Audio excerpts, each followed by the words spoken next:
বিসমিল্লাহির রহমানির রহিম। বন্ধুরা, আপনারা যদি কোটি কোটি টাকা ঋণ থাকেন এবং অনেক বড় ধনী হতে চান, তাহলে এই ছোট্ট একটা আমল শুধুমাত্র আপনার জন্য। আপনি একটু মনোযোগ ধরে ধৈর্য ধারণ করে এই সম্পূর্ণ ভিডিওটি দেখে নিয়মকানুন মেনে আপনি যদি এই ছোট্ট একটি আমল করতে পারেন, তাহলে অবশ্যই আপনি ফল পেয়ে যাবেন। বন্ধুরা, আমলটি অনেক কার্যকারী এবং অনেক গুরুত্বপূর্ণ একটি আমল। তাই বলছি, একটু কষ্ট করে, একটু ধৈর্য ধারণ করে সম্পূর্ণ ভিডিওটি দেখবেন। বন্ধুরা, আমলটি আপনারা সকলেই করতে পারবেন। ছোট বড় ছেলে মেয়ে সকলেই এই ছোট্ট আমলটি করতে পারবেন। এই আমলটি করতে বেশি কিছু লাগবে না, শুধুমাত্র সূরা ইখলাস জানতে হবে। সূরা ইখলাস যারা জানেন না, তাদের জন্য আমি স্ক্রিনে বাংলাতে সুন্দর করে লিখে দেব, আপনারা লেখা দেখে দেখে সুন্দর করে মুখস্থ করে নেবেন।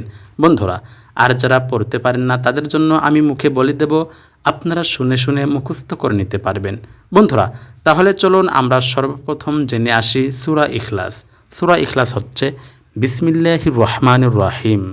কুলহু আল্লাহু আহাদ আল্লাহুস সামাদ লাম ইয়ালিদ ওয়ালাম ইউলাদ ওয়ালাম ইয়াকুল লাহু কুফুয়ান আহাদ।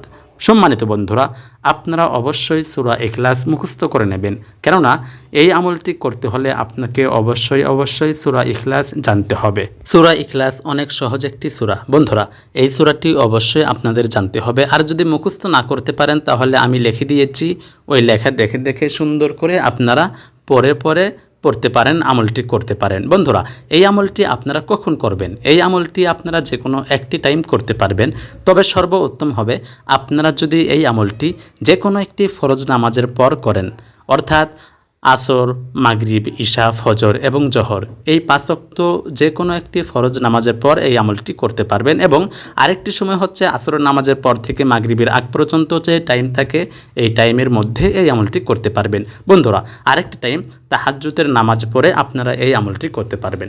আমলটি করার আগে আপনারা যে কোনো একটি পাক পবিত্র স্থানে যাবেন, তারপর আপনি নিজে পাক পবিত্র হবেন, তারপর আউযু বিল্লাহি মিনাশ শাইতানির রাজিম মাত্র একবার পাঠ করবেন এবং বিসমিল্লাহির রহমানির রহিম একবার পাঠ করবেন। তারপর যে কোনো একটি দরুদ শরীফ মাত্র 9 বার পাঠ করবেন। সবথেকে ছোট্ট একটি দরুদ শরীফ সাল্লাল্লাহু আলাইহি ওয়াসাল্লাম, এই দরুদ শরীফটি মাত্র 9 বার পাঠ করলেই হয়ে যাবে। সম্মানিত বন্ধুরা, তারপর ওই কাঙ্ক্ষিত সূরা ইখলাস মাত্র 19 বার পাঠ করবেন এবং প্রত্যেকবারের শুরুতে বিসমিল্লাহির রহমানির রহিম পাঠ করবেন। বন্ধুরা, তারপর আপনারা পাঠ করবেন একটি দোয়াটি একদম ছোট্ট একটি দোয়া। এই দোয়াটি অবশ্যই পাঠ করতে হবে। দোয়াটি হচ্ছে রব্বি ইন্নি মাসানিয়া দুররু ওয়া আনতা আরহামুর রাহিমিন। এই দোয়াটি মাত্র 51 বার পাঠ করবেন। দোয়াটি আমি আবার বলছি, রব্বি ইন্নি মাসানিয়া দুররু ওয়া আনতা আরহামুর রাহিমিন। এই দোয়াটি 51 বার পাঠ করবেন। সম্মানিত বন্ধুরা, এই দোয়াটি 51 বার পাঠ করা হয়ে গেলে আবারও আপনারা ওই ছোট্ট দরুদ শরীফটি মাত্র 9 বার পাঠ করবেন। তাই আপনাদের আমল করা শেষ। এই ছোট্ট একটি আমল করে আপনি জাই নামাজের উপরে বসেই 2 রাকাত নফল নামাজ পড়ে আল্লাহর কাছে আপনার অভাব, অনটন, দুঃখ, কষ্টের কথা বলবেন। আপনি যে সমস্যার মধ্যে থাকবেন, ওই সমস্যার কথা বলবেন। আপনি যদি কোটি কোটি টাকা ঋণ থাকেন, এই ঋণের কথা বলবেন।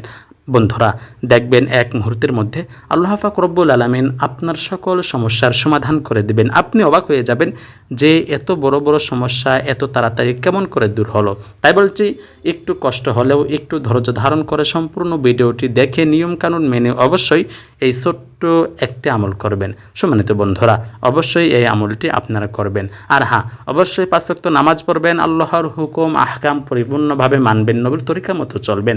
আর এইগুলো মেনে যদি আপনি এই ছোট্ট আমলটি করতে পারেন, তাহলে আপনার দোয়া অবশ্যই কবুল হবে।